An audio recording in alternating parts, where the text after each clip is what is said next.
The first thing I noticed wasn't the relentless gray rain lashing against my condo window. It was the single, silent vibration of my phone on the nightstand. It wasn't an alarm. It was an alert. I unlocked the screen and opened my banking app, my thumb hovering over the login. Savings account. Yesterday it held $28,000. My life savings. My escape fund. Today the digits stared back at me in stark, unforgiving black and white. 0.00. The transaction note was brief, clinical, and devastating. Family investment. Authorized by power of attorney. I didn't scream. I didn't cry. I just stared at the gray Seattle sky and realized the truth. My father, Jeffrey, hadn't just borrowed money this time. He had erased me. Before we find out exactly who authorized this and why, drop a comment and let me know where you're listening from and what time it is for you right now. I'd love to know who's part of our community. I didn't call my father. I didn't throw the phone across the room. I simply walked to my kitchen island, brewed a pot of black coffee, and sat down to watch the rain streak against the glass. It was fitting weather for an audit. See, this theft wasn't an isolated incident. It was just the final line item in a ledger I had been keeping in my head for 27 years. In my family, I wasn't a daughter. I was the invisible fixer. I was the structural support beam that everyone leaned on but nobody bothered to paint. My sister Chloe was the golden child, the vibrant, chaotic influencer wannabe who needed constant investment, and my father Jeffrey was the CEO of our dysfunction. I thought back to 3 years ago. Chloe had decided she was going to be a lifestyle vlogger. She needed a camera, lights, a new wardrobe. Jeffrey told me it was an investment in the family brand. I paid $4,000. The channel lasted 3 weeks. I never saw a dime back. 2 years ago, Jeffrey's transmission blew on his vintage Jaguar. He called me not a tow truck. He said he was liquid asset poor at the moment. I paid $3,000. He didn't say thank you. He said, "Good girl." That was my currency. Usefulness. I took a sip of the bitter coffee and opened my laptop to the bank's security portal. I pulled up the authorization document for the transfer. There it was. A power of attorney form dated 5 years ago. I remembered that day. I was 22, lying in a hospital bed, recovering from an emergency appendectomy. Jeffrey had shoved the paper in front of me while I was still groggy from anesthesia. "Just in case complications happen," he'd said. "I need to be able to pay your bills if you're in a coma." I survived. I healed. I forgot the paper existed. He didn't.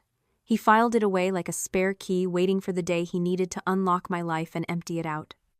For a long time, I wondered why I let it happen.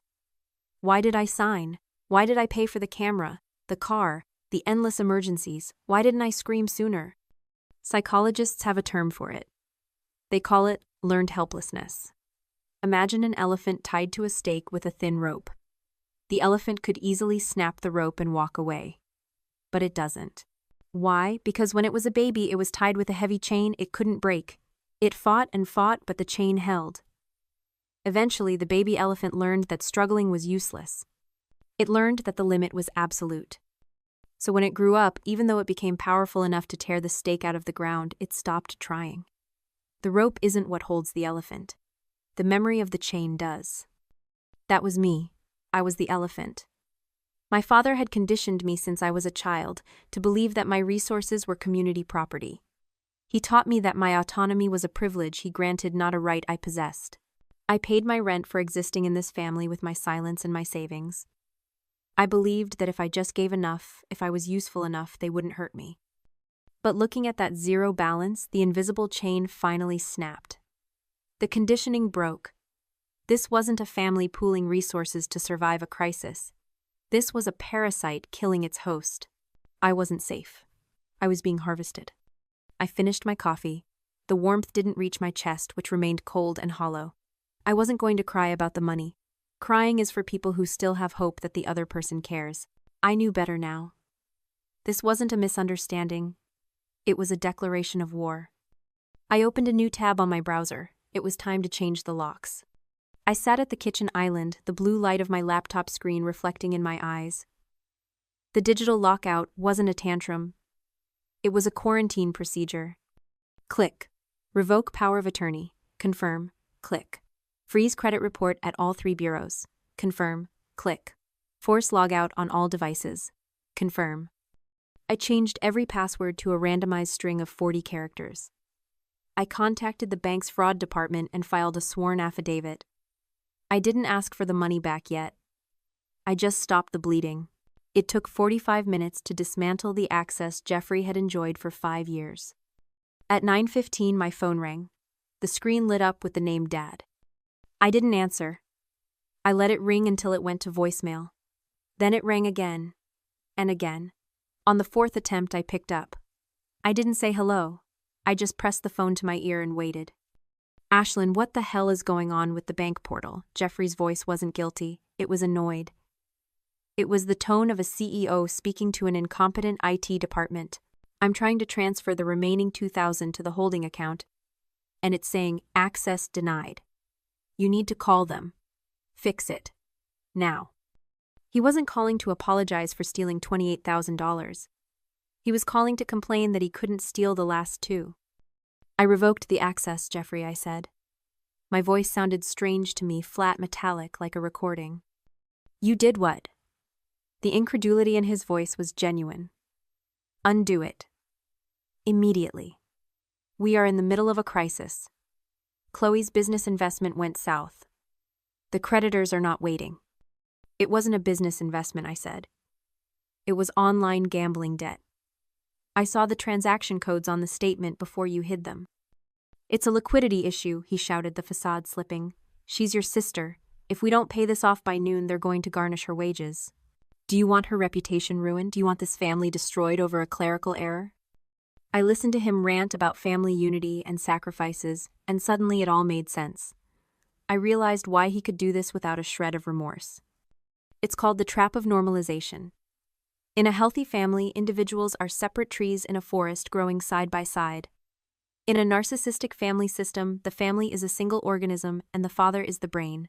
Everyone else is just a body part. Chloe was the heart, the vital organ that had to be protected at all costs, because she pumped the ego blood that kept Jeffrey feeling important. And me, I wasn't the heart. I was a limb. I was a kidney. Useful, sure. But if the heart is failing, you don't ask the kidney for permission to harvest its resources. You just take them. To Jeffrey, draining my account wasn't theft. It was just reallocating blood from a disposable part of the body to the vital one. He wasn't stealing from me because in his mind I didn't really exist as a separate person. I was just an extension of him. The money is gone, Ashlyn, he yelled, desperate now. We are one team. You are hoarding resources while the ship is sinking. I am not on the ship, I said. I am on the dock, and you just burned the bridge. I hung up. I didn't block him. I wanted him to know I was receiving his calls and choosing not to answer. 10 minutes later, my phone buzzed with a notification from Instagram. It was Chloe. She had posted a video to her story. She was crying, the perfect single tear tracking down her cheek, filtered to look soft and vulnerable. It's just so hard, she whispered to her 50,000 followers, when the people who are supposed to support you turn out to be toxic. Some people want to see you fail just to make themselves feel superior. Please send good vibes. My family is going through it right now. My mutual friends started blowing up my phone. Is everything okay? Chloe seems devastated. Call your sister. I didn't respond to a single one. I closed the app. Let them have the noise. I had work to do. I grabbed my coat and keys. It was time to drive to the outskirts of the city. I needed to see the one person Jeffrey had tried to erase from our history. I drove north, leaving the glass and steel skyline of Seattle behind. The rain turned from a drizzle to a downpour as I crossed the county line into Snohomish. I was heading to the only place Jeffrey never visited. Aunt Christina lived in a small, weathered A-frame tucked behind a wall of Douglas firs. In my family, Christina was the cautionary tale. Jeffrey always referred to her as unstable or difficult. He told us she had cut herself off from the family because she was jealous of his success. I hadn't spoken to her in 7 years. But as I pulled into her gravel driveway, I realized that unstable was just Jeffrey's code word for uncontrollable. She was waiting on the porch, a cigarette burning in her hand, watching my car with sharp, intelligent eyes. She didn't look surprised. She looked like she had been checking her watch. I stepped out of the car. I didn't offer a hug. I didn't make small talk. He emptied the accounts, I said. Christina took a long drag of her cigarette and exhaled a plume of smoke into the wet air. 28,000. She guessed. How did you know? Because that's roughly the limit for a standard wire transfer without triggering a federal review, she said, turning to the door. Come inside. I've been keeping a file for you since you were 12. Her living room was small, cluttered with books and smelling of sage and old paper. It wasn't the sterile showroom my father lived in. It felt lived in. Safe. She went to a heavy iron safe in the corner, spun the dial with practiced ease, and pulled out a thick yellowed envelope. Jeffrey isn't a business genius, Ashlyn, she said, sitting across from me. He's a cannibal. He eats the people closest to him to keep himself fed. He did it to me 20 years ago. He stole our mother's jewelry to fund his first venture. When I threatened to call the police, he convinced everyone I was crazy. He cut me off to protect his narrative. She slid the envelope across the coffee table. It landed with a heavy thud. But he made a mistake, she continued. He forgot that our father, your grandfather, saw him clearly. Jeffrey thinks he owns the ancestral land in Skagit Valley. He thinks it's his crown jewel, his retirement plan, his leverage. He talks about developing it into luxury estates every Thanksgiving right. I nodded. The land. $350,000 of prime real estate. It was the only real asset Jeffrey had left. Read paragraph 4, Christina said. I opened the deed. It was an old document typed on a typewriter, the ink fading. My eyes scanned the dense legal jargon until I hit the section she had highlighted in pink. The protection clause. In the event that any primary beneficiary is found to have committed proven financial malfeasance, fraud, or theft against any direct descendant of the grantor, their interest in this property shall be immediately forfeited. Ownership shall transfer in full to the victim of said malfeasance as restitution. I read it twice. The words were sharp, absolute, and lethal. My grandfather hadn't trusted his son. He had built a trapdoor into the inheritance, waiting for Jeffrey to slip. He doesn't know this is in here, I whispered. He never reads the fine print, Christina said, a cold smile touching her lips. He assumes ownership is absolute because he's a man and he's the father. He thinks he's the king. But this piece of paper says he's just a tenant on good behavior. I looked up at her. The weight of what I was holding made my hands tremble. Jeffrey had stolen $28,000 from me to save his ego. But in doing so, he had triggered a clause that would cost him $350,000. He had traded a pawn for a queen, and he didn't even know the board had changed. Why didn't you use this? I asked. Because he never stole cash from me, she said. He stole heirlooms. Harder to prove. But a wire transfer, a bank audit, that is undeniable proof of malfeasance. You have the smoking gun, Ashlyn. I'm just giving you the bullet. She reached out and tapped the document. He thinks you are weak. He thinks you will absorb the loss to keep the peace. Prove him wrong. I slid the deed back into the envelope. I didn't feel like a victim anymore. I felt like an executioner who had just been handed the warrant. Do you know a good lawyer? I asked. Christina pulled a business card from her pocket. I know the best one. He hates Jeffrey almost as much as I do. I took the card. I took the deed. I walked back to my car. The rain had stopped. The gray sky was breaking apart, revealing a hard, cold blue underneath. I wasn't driving back to Seattle to negotiate. I was going back to foreclose.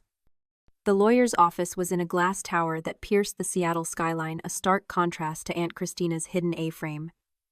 His name was Marcus, and he didn't look like a man who engaged in small talk. He looked like a man who dismantled lives for a living. I sat across from him at a desk made of polished obsidian, the deed to the ancestral land resting between us like a loaded weapon. The clause is valid, Marcus said, his voice dry as dust. Ironclad, actually. Your grandfather knew exactly what he was doing. He built a trapdoor into the estate, and your father just walked right over it. So we can file for forfeiture, I asked. We can, Marcus said. But before we pull the trigger, I did some digging. I wanted to understand the urgency. Why did a man with significant assets need to steal $28,000 in cash overnight? Why not liquidate a stock? Why not take a loan against the property? Why rob his own daughter? He turned his monitor around. On the screen was a scanned copy of a loan agreement from a private lending firm, the kind that operates in the gray areas of the law where interest rates are usurious and collections are aggressive. The loan amount was $28,000. The borrower listed was Chloe. But there was a co-signer. "Do you recognize this signature?" Marcus asked, zooming in. I leaned forward. The scrawl was jagged, rushed but unmistakable. Jeffrey P. Sterling. My father. "He co-signed it," I said, feeling a fresh wave of bitterness. "Of course he did. He enabled her gambling." "Look closer," Marcus said. He clicked a few keys, bringing up a comparison image. On the left was the signature on the loan document. On the right was the signature on the power of attorney form my father had used to rob me. "The pressure points are wrong," Marcus explained, tracing the loops with his cursor. "The slant on the J is too acute. And look at the date on the loan application. June 14th. Where was your father on June 14th? I thought back. He was in Cabo. He posts everything. He was at a golf retreat. Exactly, Marcus said. He wasn't in Seattle to sign a wet ink document. Ashlyn, your father didn't co-sign this loan. The realization hit me like a physical blow. The room seemed to tilt. Chloe forged it, I whispered. She forged his signature to get the money, Marcus confirmed. And when she lost it all gambling, the lenders came knocking. They didn't just want their money back. They told Jeffrey that the signature was contested. They threatened to turn the file over to the district attorney for identity theft and fraud, unless the balance was paid in full immediately. I sat back, the air leaving my lungs. The puzzle pieces slammed together into a picture so ugly I wanted to look away. Jeffrey hadn't drained my account just to save Chloe's credit score. He hadn't done it just because she was the favorite.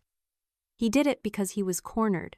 If he didn't pay the debt, he would have to admit the signature was forged. If he admitted the signature was forged, he would have to send his golden child to prison for fraud.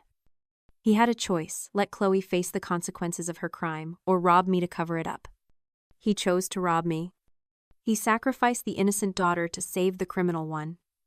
He made me the victim of a theft, to prevent Chloe from becoming an inmate. He's not just a thief, I said, my voice trembling with a cold new rage. He's an accessory after the fact. He used my money to obstruct justice. Marcus nodded slowly. Precisely. Which means his violation of the protection clause isn't just financial malfeasance. It is criminal conspiracy against a family member. This isn't a civil dispute anymore, Ashlyn. This is a felony. He closed the laptop. The sound was final, like a gavel striking wood. We have everything we need, Marcus said. The police report for the theft of your savings, the evidence of the forgery, and the deed. We don't just take the land, Ashlyn. We take his freedom.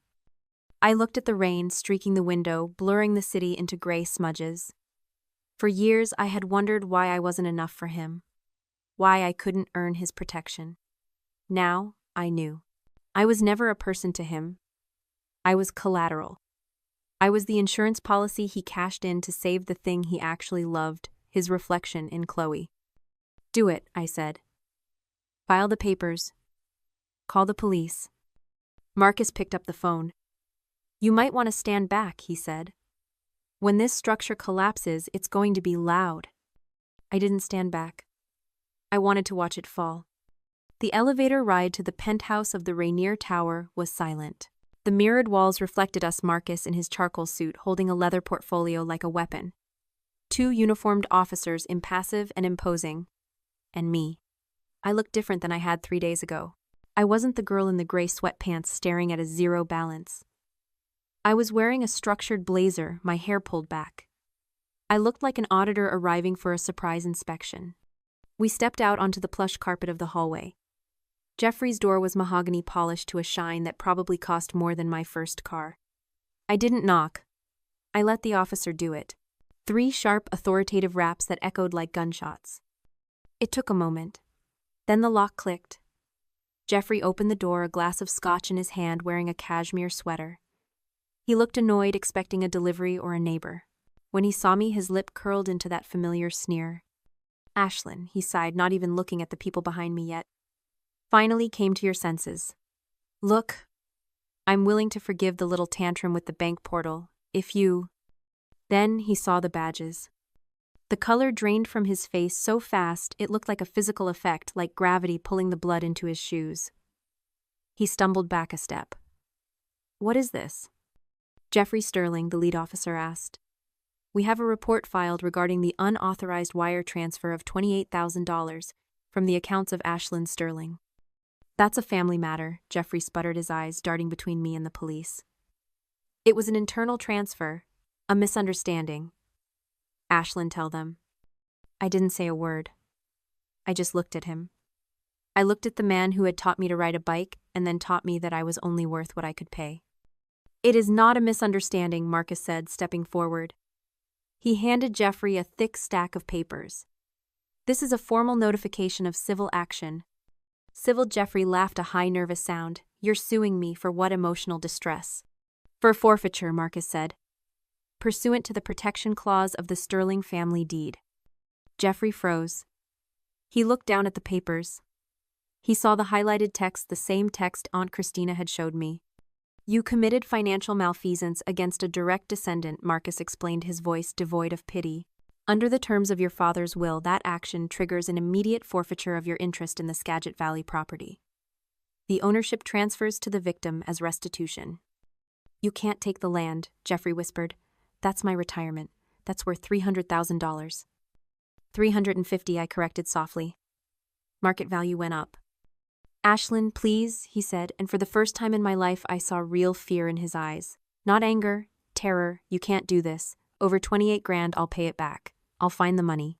Don't take the land." "It's not about the money anymore, Dad," I said. "It's about the crime."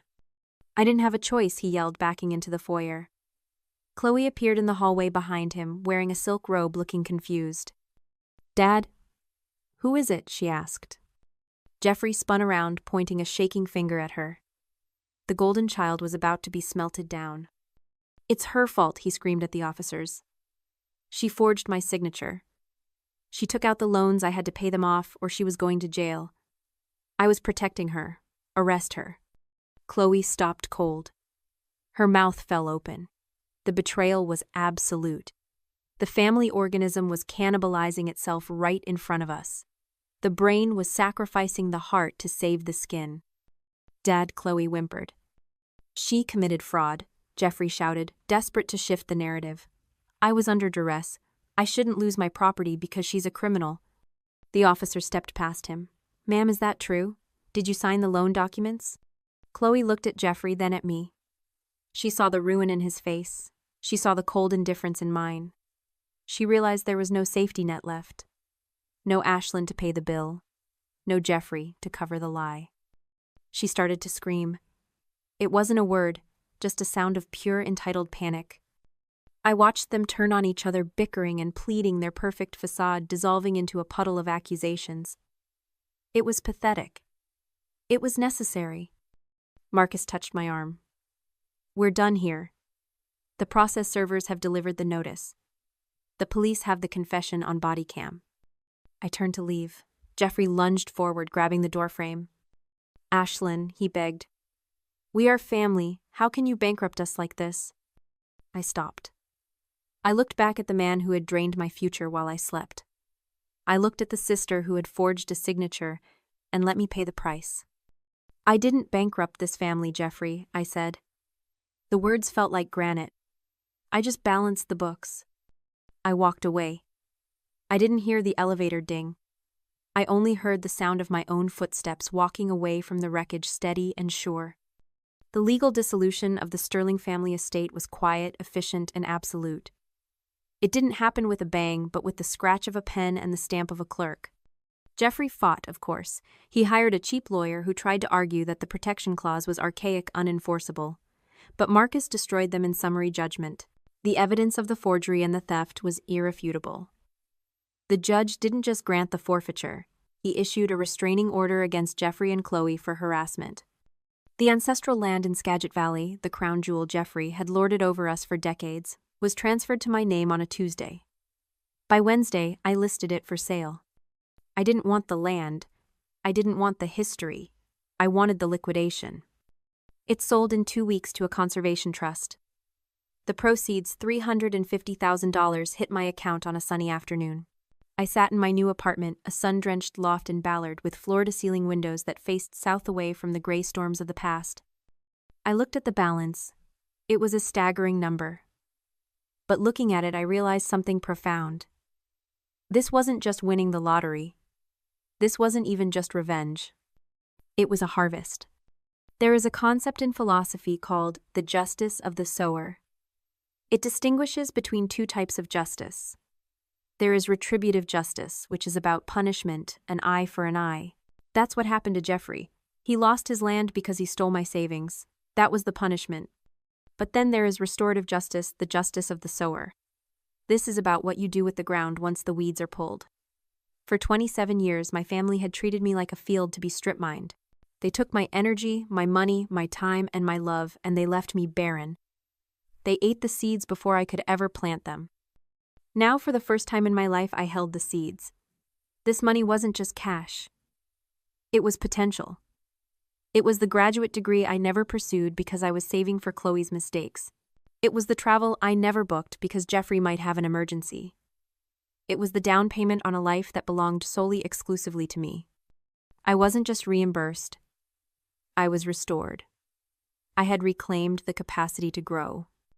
I called Aunt Christina to tell her the news. The land is gone, I told her. I sold it. Good, she said, her voice rasping with satisfaction.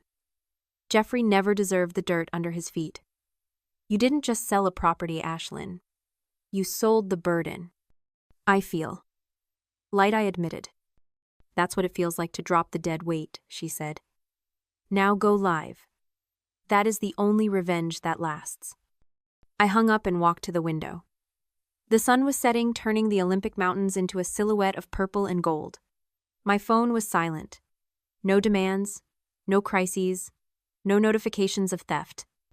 I had lost a father and a sister. I knew that grief would hit me eventually in quiet moments. But looking at the horizon, I knew I hadn't really lost a family. I had survived a parasite. I took a sip of my wine. It tasted like grapes, not vinegar. It tasted like ownership. I didn't bankrupt my family. I just finally permanently balanced the books. And for the first time, I was in the black. If you've ever had to be the villain in someone else's story just to survive in your own, share this video. You are not alone. And if you want to hear more stories about reclaiming your life, make sure you're subscribed.